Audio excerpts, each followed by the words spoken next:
Kenapa sih bang video kita ini kok makin sepi? VOD sepi, Reel sepi. Nah di video kali ini kita akan pelajari bareng-bareng. Jadi jangan lupa di subscribe guys ya, di follow channelnya Bang Tepi juga, oke?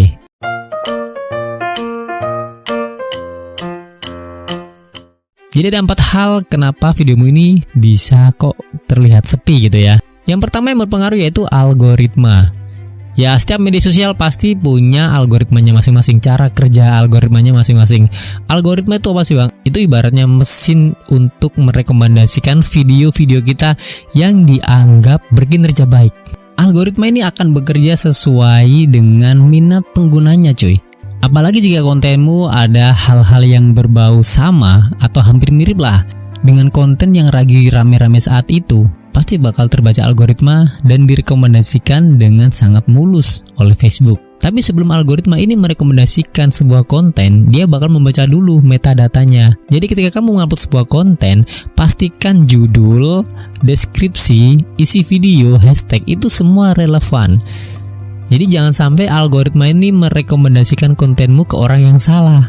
Nah ini berbanding terbalik ketika metadatamu udah lengkap, udah komplit, videonya udah pas, udah sesuai dengan judulnya.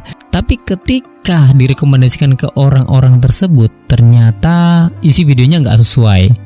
Nah otomatis algoritma nggak bakalan terus-terusan merekomendasikan kontenmu ke orang-orang baru yang sesuai minat di videomu tersebut, karena videonya dinilai nggak ada respon dari para penonton. Nah, secara nggak langsung ini bakalan memberhentikan sistem rekomendasi dari kontenmu sendiri guys. Jangan sampai judul udah bagus, deskripsi bagus, hashtag oke, tapi videonya nggak sesuai dengan ekspektasi para calon penonton. Nanti malah dikira clickbait sama sistemnya. Nah, oke lanjut yang kedua, dan ini yang biasa terjadi, yaitu antara konten dan target market nggak relevan atau nggak sesuai atau nggak bener-bener sinkron ya. Ini biasanya dialami oleh konten kreator yang dari awal hanya mengejar follower, nggak fokus pada kontennya, karena dia hanya sibuk mengejar jumlah followernya, bukan kualitas followernya. Maksudnya gimana bang? Ketika seseorang memutuskan jadi konten kreator dan fokus pada follower, dia bakal melakukan segala cara supaya followernya banyak. Entah tabur bintang, entah bagi-bagi apa, entah follow to follow, reels to reels, apapun dilakukan itu demi mendapatkan follower yang banyak dan lebih cepat tanpa memperdulikan minat followernya di mana. Ya oke lah followermu banyak, tapi apakah itu relevan dengan hasil konten yang kamu upload? Apakah feedbacknya sama? Beda dengan ketika pemula ini mencari follower dengan konten. Jadi pancingannya adalah konten, dia bikin konten. Follower datang organik karena mereka minat dengan konten yang disajikan. Otomatis mereka mengharapkan konten berikutnya pun sesuai dengan apa yang dia cari dan apa yang dia ikuti selama ini. Jadi ketika ada orang yang bilang carilah follower dulu sebanyak-banyaknya baru gitu mikir konten, itu salah guys, salah besar. Yang betul adalah bikinlah konten sebanyak-banyaknya, sebesar-besarnya untuk mendapatkan follower yang organik semaksimal mungkin. Karena lagi-lagi Bang Tepi ingetin, kekuatan konten kreator ada pada kontennya. Kalau kalian sibuk cari follower nggak memperbaiki konten, lah terus followermu suka kamu dari apa? Follow to follow aja. Dan hari ini follower beberapa nggak usah terlalu dipikirin. Pikirin aja perbaikan kontenmu seperti apa, branding akunmu kayak gimana, supaya nanti bisa mendapatkan follower organik yang lebih kualitas lagi. Nah yang nomor 3 adalah jam upload. Sebenarnya jam upload ini kalau menurut Bang Tepi sih bebas-bebas aja. Tapi ya jam upload ini sedikit bisa mempengaruhi views kamu juga. Karena apa? Setiap konten itu pasti dia memiliki target pasarnya masing-masing kan. Ada konten anak-anak, ada konten dewasa, konten ibu-ibu, bapak-bapak. Jadi harus dipelajari dulu kontenmu ini target marketnya apa. Ya jangan sampai kamu upload konten di saat orang-orang atau target yang kamu sasar ini nggak lagi sedang pegang handphone. Ya entah dalam jam-jam sibuk barangkali kayak gitu. Jadi harus dipelajari cuy. Contohnya Bang Tepi kalau punya halaman untuk konten anak-anak pasti uploadnya kalau nggak malam ya siang jam pulang sekolah. Atau kalau sore kayak gitu kan jam-jam istirahat, jam-jam 4 lah, jam 6 lah, jam 7 barangkali. Itu anak-anak masih suka main handphone. Jadi menyesuaikan ya cuy ya. Ya bisa kalian bayangin dong, kalian upload video di jam 1 pagi. Siapa yang nonton? Kecuali ini beda dengan follower loyal ya. Kalau punya follower loyal itu jam berapapun sebenarnya bebas-bebas saja. Apalagi untuk target market luar negeri.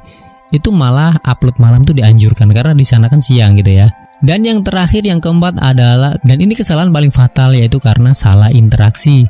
Kan Bang Temi udah bilang, jangan salah interaksi. Interaksi itu diwajibkan ketika untuk mengembangkan akunmu. Maksudnya gimana? Ya interaksi ada dua guys, eksternal dan internal.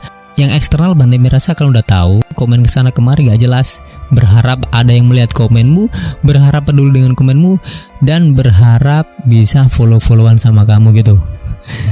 Ya itu sah-sah aja kamu lakukan, tapi ini membuat pikiranmu malah pecah, gak fokus sama konten. Makanya kenapa Bang Temi selalu ingetin, selalu fokus yang internal saja. Jadi kamu bikin konten yang bisa mengundang banyak interaksi di situ. Semakin banyak interaksi yang terjadi di akunmu, semakin membuat kontenmu terus diusahakan direkomendasikan oleh Facebook karena dianggap mempunyai engagement tinggi. Tapi perlu digarisbawahi, dalam beberapa tema konten itu nggak semuanya butuh komentar. Karena interaksi ini nggak melulu soal komentar cuy. Orang nonton pun sudah berinteraksi, orang membagikan juga berinteraksi, orang ngasih tanggapan, jempol, ngasih emoji itu semua juga termasuk interaksi. Jadi banyak yang berpikir interaksi adalah komentar. Nggak juga, karena ada beberapa tema konten yang nggak memprioritaskan soal komentar ini. Contoh adalah konten dengan tema anak-anak. Mana mungkin anak-anak bisa berkomentar dengan mulus? Nggak mungkin. Paling mentok dia bakal ngasih emoji, ngasih like. Intinya kalau konten dengan tema anak-anak seperti yang Bang Temi kelola, itu Bang Temi nggak memperdulikan komentarnya berapa, gimana isi komentarnya. Nggak peduli sama sekali, yang penting viewsnya bisa nambah terus, itu sudah cukup. Like-nya juga banyak, itu sudah cukup.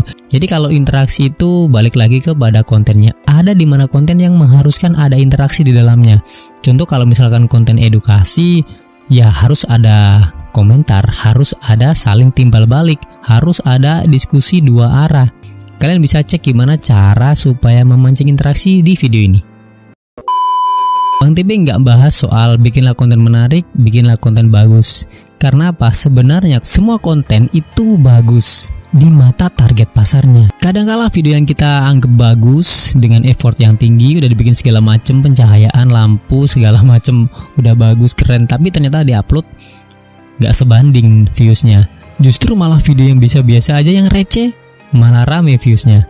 Oke, jadi kalau ada pertanyaan langsung aja komen di bawah. Jangan lupa klik tombol subscribe. See you next time teman-teman. Bye-bye.